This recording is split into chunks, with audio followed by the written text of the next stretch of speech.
Hello Steelers, and welcome to this video in which I'm going to build this Tamiya 135th Panther, or at least this might be part one of several parts of it, depends how long it takes to build this thing. I picked this up in Hobbycraft a little while ago. I've had my eye on this for maybe, I don't know, a year or so at least. It was only £17, so I thought put my hand in my pocket and get it because I haven't built a tank for a while. I've also slightly been suffering a little bit from a dip in my painting, so I thought I want to make something that is a project, all just in one basically, to get it done and just to get me back on the painting wagon. So I thought this is it, and I always like making models. This will be a display model, it's got nothing to do with gaming or anything. It's a classic old kit. I'm not doing anything to it apart from building it straight out of the box. I'm not adding any plastic etched parts or anything, photo etched parts or anything to it. It's literally going to be what we get in the box.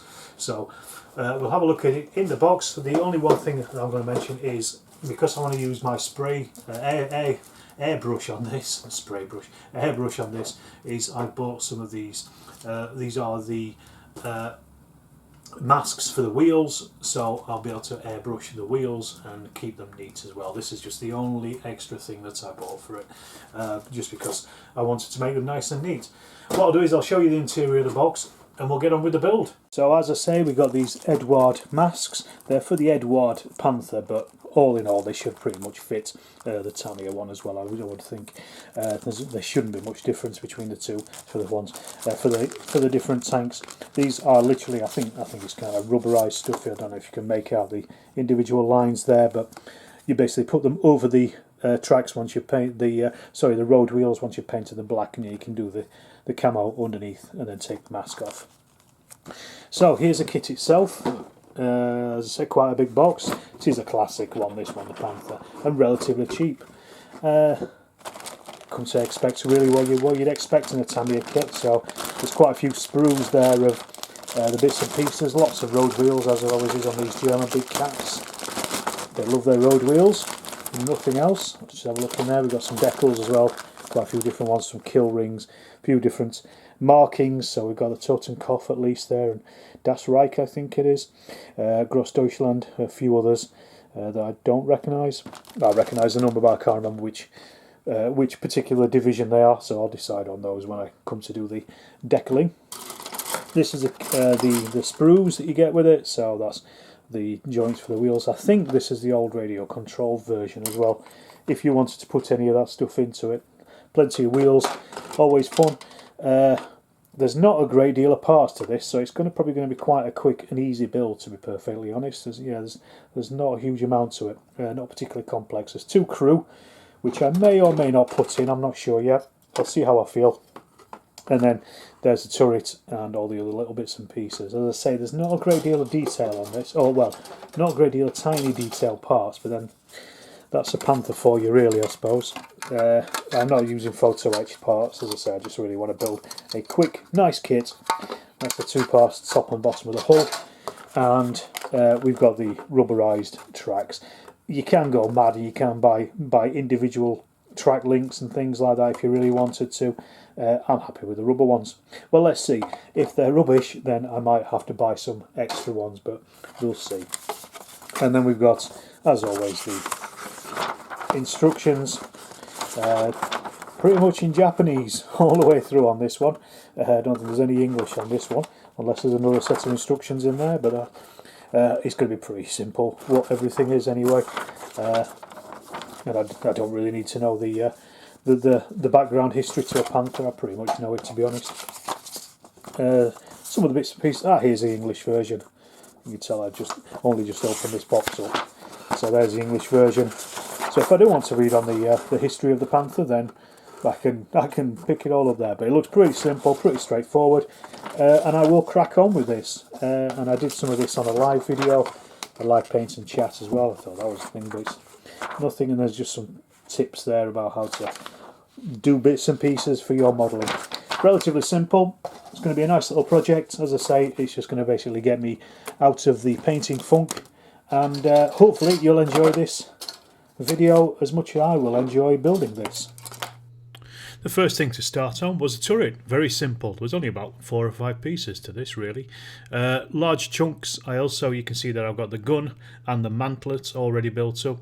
It's just a case of just cutting the various pieces off, cleaning them up with the side of the knife, just scraping off the little lumps and bumps that you get from the sprues, and then just gluing those together. And then it was just going to be a case of getting the cupola for the commander and the hatch and things like that, and they just went on as well. So you can see there, that's the turret done. It was probably about a 5 or 10 minute job to get this done from start to end. So nice and quick, very simple, and all went together really easily. The most difficult part with the turret was really just putting on all the little handles and things. I just used tweezers for these really, once I cleaned them up, and they again all went in really nicely. You could probably get photo etched parts for these, but as I say, I wanted to build this straight out of the box, so I just used exactly the ones that came with the box itself.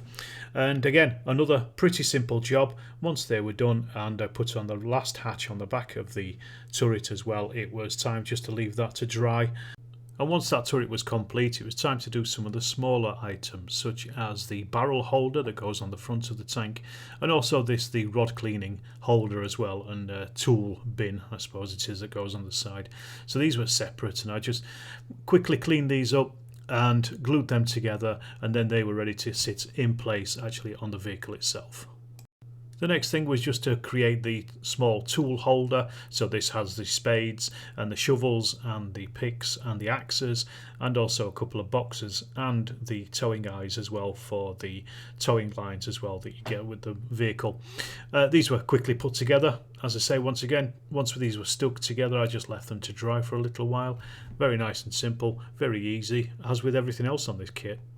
And once all they were dry, I basically stuck everything else onto the hull top as well, so you can see there all the small details and things, the hatches and everything have been put in. Very simple, very easy. This took probably no longer than about an hour or so, and we were halfway there. At this point, the hull top was ready to be glued to the hull bottom. I'd also done the back with all the exhausts and the stowage boxes and things like that, stuck all those on, so we're all really ready at this point.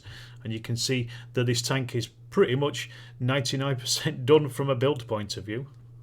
This video is warts and all, and I'm going to show you my first confession here. I used a lighter to try to bend the towing ropes, and unfortunately it bent them a little bit too much. I should have really held the lighter a little further away just to make sure that the plastic was more pliable than it actually melted through like it did here. I wasn't too fussed because largely this was a model that I was using to help try to work out how to use the airbrush with it, so it was a tester on my point of view really, rather than anything else. But it's just a little lesson learned there, is don't hold the lighter too close to the plastic, otherwise it's going to get pretty unworkable. Then it was time to face the music, or in my case, the wheels. I never like doing wheels on these big cats because there's so many of them, and I've never really liked painting wheels on any models, no matter what the size. But in this case, because I was using my airbrush, I was trying it out and just seeing what I could do with it. So I gave them a very simple black undercoat first of all. This was so I got the tyres in, and this is what I'd bought the masks for that I showed you at the start of this video. So it's just a case of working my way through all of these and ensuring that they were completely covered in the black, and then I was going to work on the camouflage.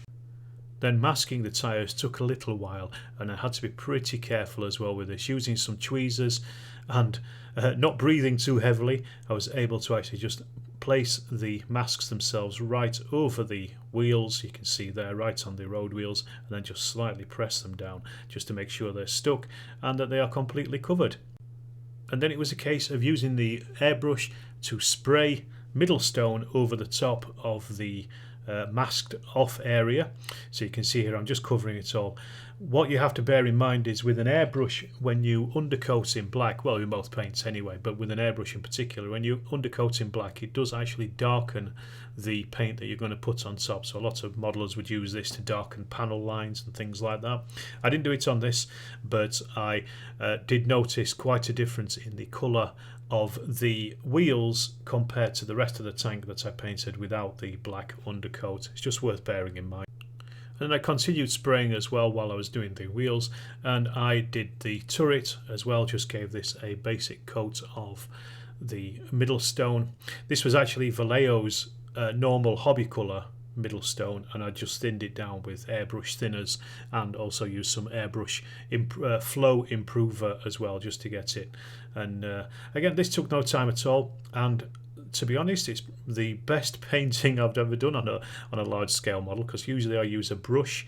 The airbrush just goes on really nice and smoothly, and you can't see any lines in it whatsoever. It's well worth investing in one if you're going to be making a lot of large scale models. And then I was moving on to the hull itself. I didn't undercoat this, I just painted it straight onto the plastic itself, the bare plastic. It didn't seem to matter too much. The airbrush is pretty good at doing a good smooth coverage, same as it is on the turret. So it worked perfectly well here as well on the hull for what I was needing. And as I say, this was a tester job from my point of view, to use the airbrush as much as possible on a large scale model as much as anything else. The next job was to return to the turret and the hull with a lighter middle stone. I basically just mixed in a tiny bit of white into the paint itself, and I just went back and went over some of the larger panels and just lightened them up slightly so they were a little bit lighter towards the top. You might not be able to make it out too much in this video, but because it is quite subtle, but you can see there's a slight difference between where the light is hitting the top of the vehicle and these big flat panels. This is the problem with a lot of military vehicles, because they have these large flat panels. You kind of have to work a little bit with the colouring when you're painting them.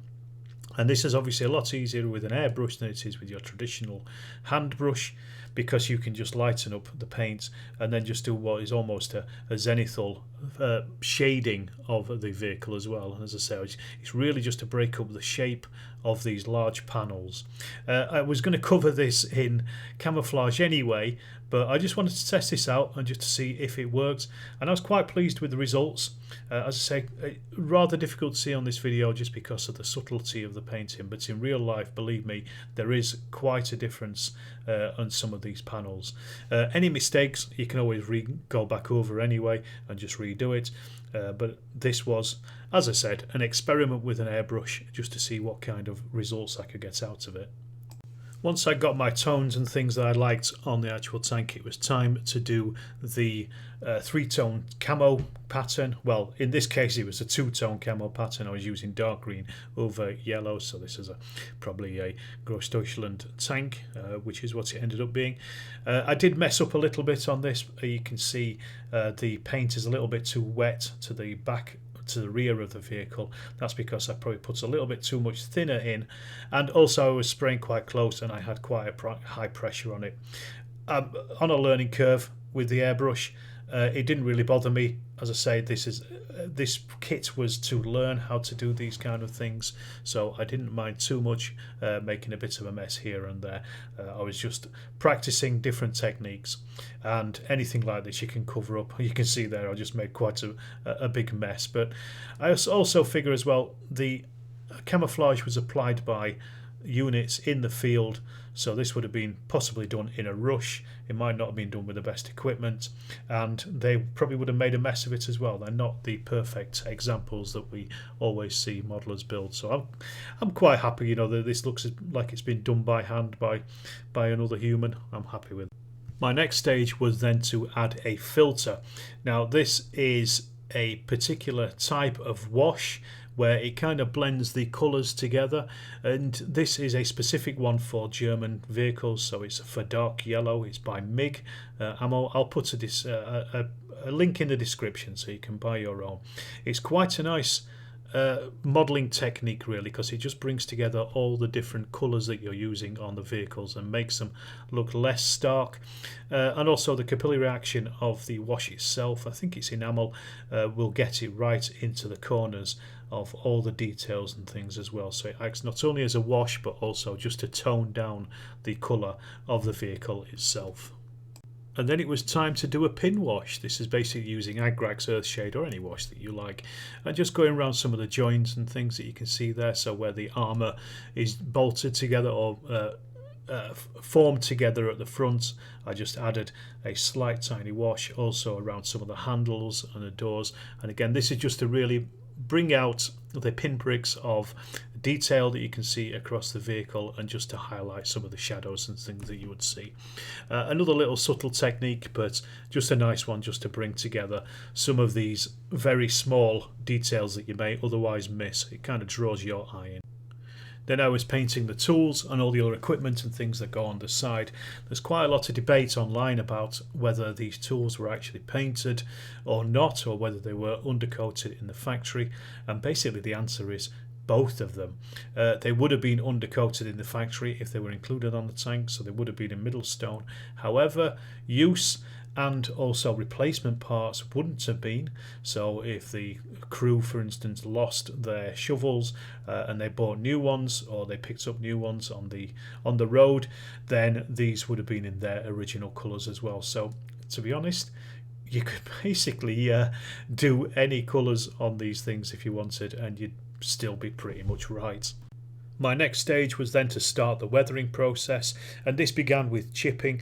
What I do is I'll take a ripped up sponge, use some tweezers to hold the sponge, dip it into German dark camo black, I think it is camo black brown, and then just dip the sponge into that, and then get off some of the excess paint and go around the edges of the vehicle where you would expect to see where the wearing and tearing of the vehicle has occurred. So that would be on the edges of the large sheets on the turret itself, and also probably around the crew areas where they're getting in and out, and there's a lot of traffic as well. Weathering and chipping, you could, again, there's really two schools of thought on this. One that's much more subtle, and then there's one that where the vehicle is so chipped it's been held together by rust. I prefer to go more subtle, simply because most vehicles were generally looked after by their crews, and also they weren't in action for very long to be able to pick up that much chipping, and the paint itself was industrial paint when it was put on, so it's quite thick and wouldn't really chip. So, if you look at even vehicles today, old cars and things that have been around for a long time, they're not completely chipped, but some modelers like it and some don't, and it's entirely up to you what you do with it, really. I continued with the weathering. This was using some weathering pencils. Now these are watercolour pencils. Basically what you do is you wet the nib of them. They come in different weathering colours, and you basically put the pencil into a bit of water, dab it into some water, and then draw on the model where you want the weathering. So there's some grime streaks here, for instance. You can see I'm basically just drawing at the top of where the glacis plate is meets, and then using a damp brush drag the colour itself down so it looks like you've got streaks of dirt running down from rainwater. And I would put these around like there, underneath the hatches and things, basically where rain and water would accumulate on a vehicle. Again, it's a very nice little subtle effect, but looks pretty good when you look at it pretty close up. Again, I'll put a description, I'll put a link for these in the description below so you can see what it is that I used, but I just went around the vehicle doing this. Again, another 10 or 15 minutes job that was very nice and relaxing. Continuing with weathering, I did a little bit of Nuln oil washes on the wheels and on a couple of places as well on the top of the tank itself. This was just for oil streaks and things like that. When they're changing bolts, they're using oil to grease up the bolts, and also they're just added as well as part of the ball bearings and things in the wheels themselves. So you would get this kind of splash across things.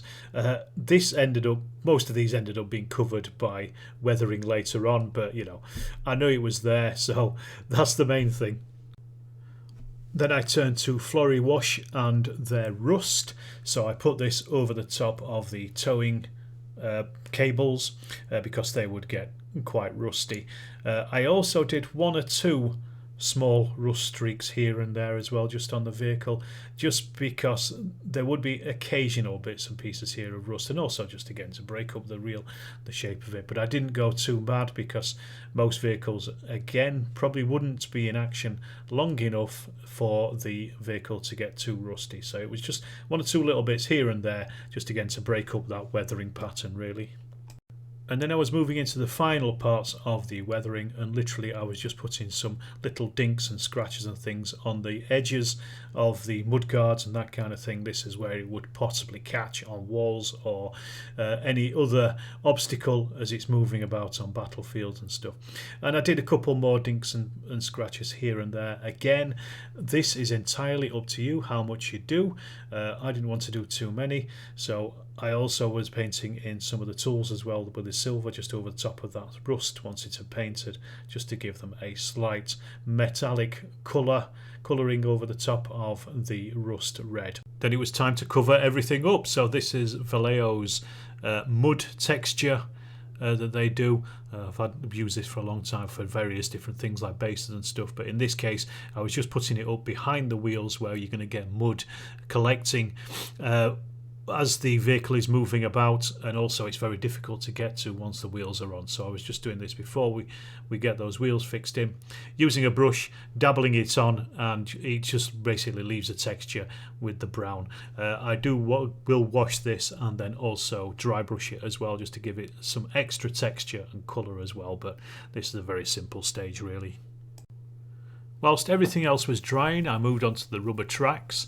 I sealed these together with a hot screwdriver, which I just basically warmed up under a lighter, and then the little nubs that come through on the tracks themselves, I just sealed those down so they were strong enough. You can glue them, you can do anything else you want with them. I then spray painted them in black with the airbrush again, just ensuring everything was covered, and also to give me a base to start working on the weathering of the tracks themselves. And then it was good time to make good use once again of the Florrie Rust once the black on the tracks was dry. Literally daubing this all over those tracks so they're absolutely covered in it. Now this looks quite bright and red when it first goes on, but because it's a clay wash it dries really subtly and it's quite a dark red as well, a nice rusty colour. Just ensure that you make sure that you get every single bit of the track covered. This is quite messy. You probably should use gloves, but it washes off quite easily, so I wouldn't worry too much about that. And then it was time to wash the mud behind the wheels, and I just used some Agrax Earthshade over the top of the Vallejo mud texture material. This is after it had dried.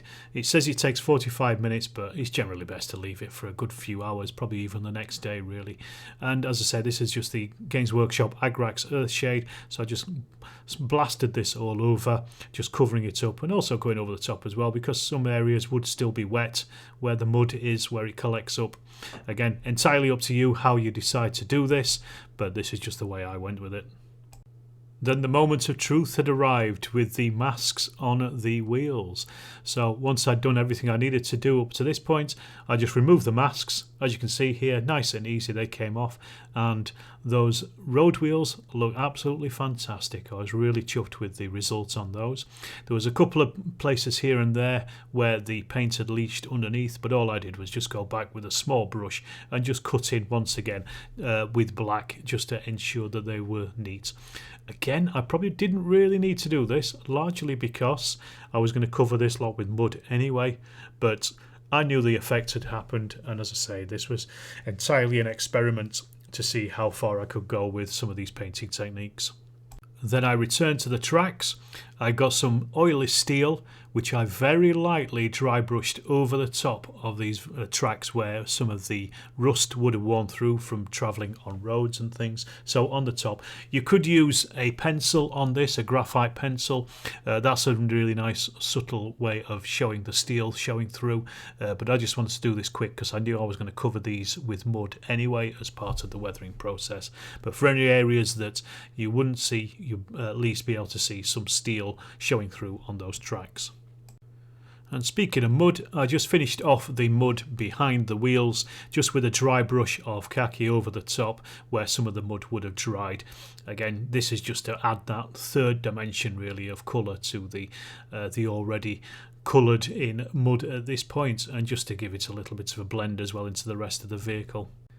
And we are now on the downward slope, so we're starting to fit the wheels, ensure that the interlocking wheels go in the right position, and also you've got the right wheels in the right place as well, because they're slightly different and they have slightly different diameters on where they slip over those pegs that hold them in place. So I just marked the couple of wheels that were different before I started, just to ensure I knew which ones were going to go in. Quite an easy job. I just got them into position, stuck them over the pegs. Once they were in place, I then just gave them some glue over the top of that, and then they were done and left to settle.